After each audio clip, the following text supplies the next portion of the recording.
Well, race swinging senorita. We're going to talk about her in a minute, but a lot went on today. She raced great. Very happy. I think we can make some improvements on her, but definitely the new filly joined the top ranks. There was Chris Lems's filly and our filly. Now there's another one there. That happens every year, every staking program. You'll see some horses jump up, some horses drift down. We've experienced both sides of that. We'll talk about her in a minute. You know, I woke up today. The horses raced good last night. I hate the mud, but listen, that filly, Blue Tesla, man, it's just been I use this term a lot, but a breath of fresh air. Just been a sweetheart of a filly to race. All she wants to do is come forward. You know, 1-2 skip a few, race good. Also, race decent. So I was proud of her. A win is a win. I would like to see her come 28-3, 28-4, but hey, a win is a win. Got up today. Raining a little bit. I said, you know what? I think, in fairness, I've had enough water dumped on me outdoors over the last few weeks. That's a hard no. Nope. No. I'm not going with Real Fear or Full Heart.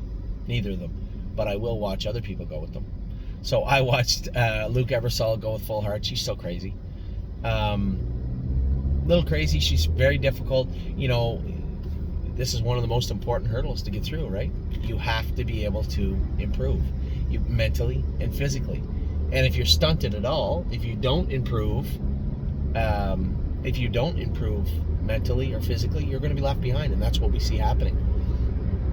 And quite frankly, if you do mature, sometimes you're left behind. So, frustrated, I guess. And I've been a little frustrated back and forth. And this, I guess it's a transitional time of year, right? We were dropping the buckets this week, which were a little bit before what we're used to. So I was a little concerned about that. I'm trying to make sure I got it all right. We had some horses that were racing good, some that hadn't raced so good. And any time there's horses that are being left behind, horses that we had to sell, it upsets me to no end. It bothers me. It bothers me when we have to sell them. These are horses that we put our blood, sweat, and tears into. Horses that some of them we've touted, right? Some of them we touted quite a bit. Magical Tom was weeks from being our next generation horse, and we sold him. But by now, I think we all recognize and understand that. I guess the biggest cliche of all of them is, oh, that's racing. It sounds nice, but it's not nice. It's difficult. It bothers me. I know it bothers you, my partners on the horses, but at the same time, we have to move forward. We're moving horses. We bought some new horses last week. How the hell is a new horse? We bought JK Mickey Mantle, new horse. So I have some. You know, anytime I buy a horse, do I pay too much? Is the horse going to fit? You know, I have a little bit. I hesitate to use the word anxiety because I just don't have anxiety for the most part. I do, but whoa. When Carter Michael Dio raced last week, I had anxiety because we know how fast he is, but we'll know he'll make a break. So I had anxiety for Carter Michael Dio, but very rarely, you know, stress. You just got to take it and move on. Take it and move on. And that's generally no red on red except for red turn right, except from right turn lane. That's a silly sign. What the hell does that mean? Whatever. I think I can compartmentalize, and I'm such an optimistic person that I think it kind of trumps the anxiety that is clearly here from time to time. You guys know that. Everybody has concerns and worries, but I think it has to take that next step before it gets to real anxiety, and I try to head it off before it gets there, and I think I do a pretty good job of it. You know, I was a little anxious to bring Ollie over here. The poor bugger, too, drove him all the way over here. You know, I was so proud of the way he just jumped out of the car and played ball like he knew these kids forever, and it was something to watch. And I was very, very proud of him. And then to see the horses continue to race good.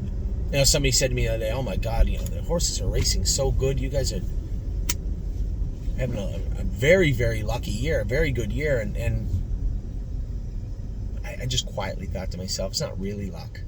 we all know, most people know, the definition of luck is when preparation meets opportunity. But that's kind of what we're trying to do with our model, the way we've changed it. If the horses are being left behind and can't do and are struggling, we move them on.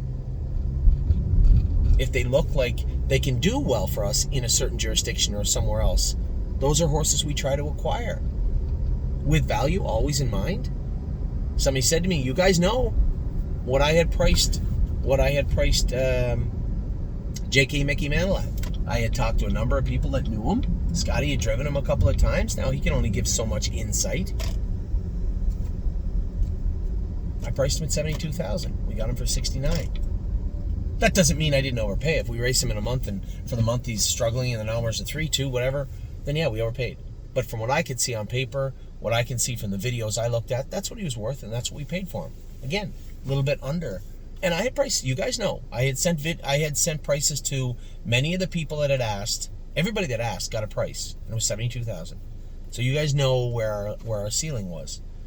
Same with How the Hill. I really like this horse. I think he could do some real good for us. But it's horse racing. There's no guarantees. We're trying to make the best decisions we can. But as long as we continue to use value as a barometer, we should be okay. Should be. Doesn't mean we will be. So as we continue into the latter parts of the summer and into the fall, we all know we're going to wake up one day and it's going to be Lexington, right? The sale, which is insane enough on its own, but that's true. You know it. I know it. As I said, we unveiled those buckets. This week, and the expensive horse almost sold right out immediately, almost, which is a little surprising. I guess not when you factor in who came from that particular position last year. But I need to be abundantly clear with everybody, and I think I am, and I think everybody knows anyway. For every Una Madonna, there's going to be a lot of duds, and we've been very fortunate that our expensive horses so far have been Una Madonna, 3-point blue chip, and I'll still tout Brace for Landing as a nice horse because I think he is. Those have been our fairly expensive horses. So it's not always going to be that way. You know that. And I think as long as we go into every situation, whether it be How the Hell or any of the horses we buy or any of the buckets that you put your money into, you understand going in that this is horse racing and all can be lost very quickly. So I got to see the horses school today. As I said, I woke up with this, it felt like this fog was lifted. That there was just more clarity in the day for whatever reason. Weather, music, I don't know. I got to Columbus. I looked at the program. Yeah, we were the best horse, but there was ways to lose. Beaver's horses, you can never count them out. And then there was that sleeper. She's not really a sleeper. She won the Sire Stakes last week, same night we did. Faster than we did. Looked good. But I was happy with the way the race was going. Now, the reason I guess I'm still very optimistic is I think that this filly is still growing. Is still getting better. I think this filly is still expanding. Her hobbles were a little bit tight. They can go out. Where's the parking for this place? Do they do valet? I think they do.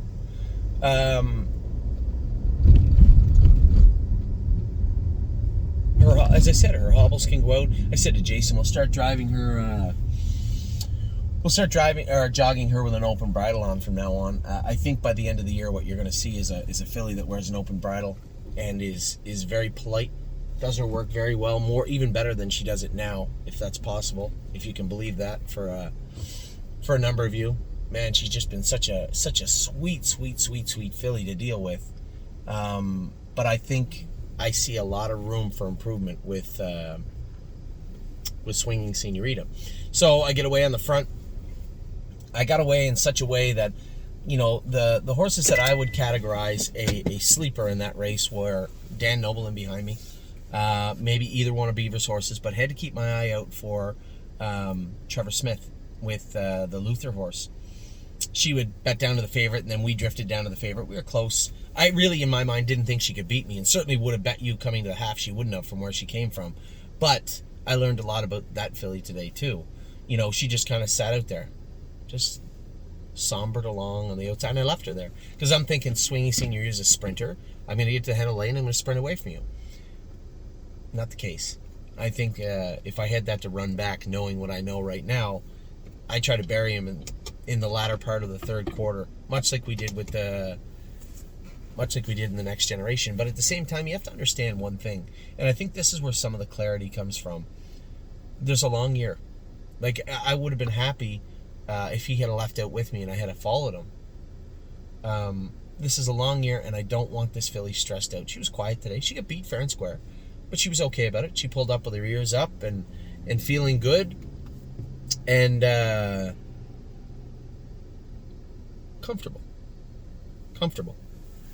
So I think going into the 14th, I'm not going to be here. I am going to be at the Poconos on the 14th, and as we head into the 14th, I think it'll either be Hunter Myers, who knows the filly well. He drove her and won with her at the Meadows. I don't think Brett Miller's here. Jason and I can talk about it. I think it'll be Brett Miller, Chris Page, one of the leading guys, and if for whatever reason, Aaron and Ronnie are going to go with Beaver's horses. For whatever reason, Hunter already knows the filly, knows her well, and I'm sure he'll come down to drive her for $40,000. Why wouldn't he? So the next Sire Stake is on the 14th, and I will not be here, but we will. The good news about her is she's the sweetest horse to drive too. As I said to Jason, a lot of the times the 2-year-old's like, he's kind of tricky, I'm really torn, but I'm not torn. She's much like a pacer. She's a sweetheart to drive. She understands her work, and she actually races better from off the pace. So even if you got away in the 2-hole or 3-hole, she's one of the 3 best fillies in Ohio, and she's going to show that all year. Most importantly, I don't want her stress level up into the red zone. I like to keep her chilled out, quiet, behaved, and she seems that way to me. So happy about today. Yeah, we were second. We were beat fair and square. But as I said, I learned something about that filly today. She won't beat me the same way again. I don't think she will. Now, that may end up being lip service. Maybe she'll beat the hell out of us all here. But I got a little something for her next time that same type of situation boils down. So happy, as I said, happy today. Happy today.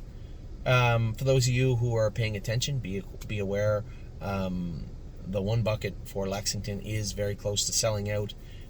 Very happy, but at the same time, a little concerned. I want to make sure that people don't get left out if they don't want to be. So pay close attention to those, please. I'm not trying to rush anybody, but they are there. They are dwindling, and it is in real time. So Ohio obviously happens a little bit before then. Different crew, different crowd. So again, for those of you who are our Ohio clients, pay close attention to those 2 buckets also. I think I made them fair enough for everybody. I still don't have the wiring instructions for the JK filly, or the JK colt. So he's not going to be here till Sunday, Monday, some point in the week, I guess. And how the hell, I guess I'll drive him on Monday. James has been trying to get me to drive White Tiger, and I know Joe and a number of our clients would rather James drive him, and I said the same thing to James. I'd rather you drove the horse. I know that you're thinking of picking. They backed him up on Eddie Hensley's horse, Combs Hanover. I don't blame James. They just bought him for $126,000, but I would appreciate it if he drove the horse. So I'm trying to work out an agreement with James to drive White Tiger. So listen, a lot going on right now, but some sort of bubble. Just quietness around me right now, and I'm very lucky to have it, and very thankful to have it. Gonna have a little bite to eat here at a restaurant in downtown Columbus by myself. But I am around if anybody has any questions or wants to know anything for the rest of the night. I'm very available, very around, and happy to talk to any of you. So with that, congratulations to the Will to Win Hanover group. 3 wins in a row. Needed to find the right place for her. A good second with Swinging Senorita, and a couple of horses to race again tonight. So with that, I'll let you go. I'll talk to you all soon. I hope you're having a great day. Take care.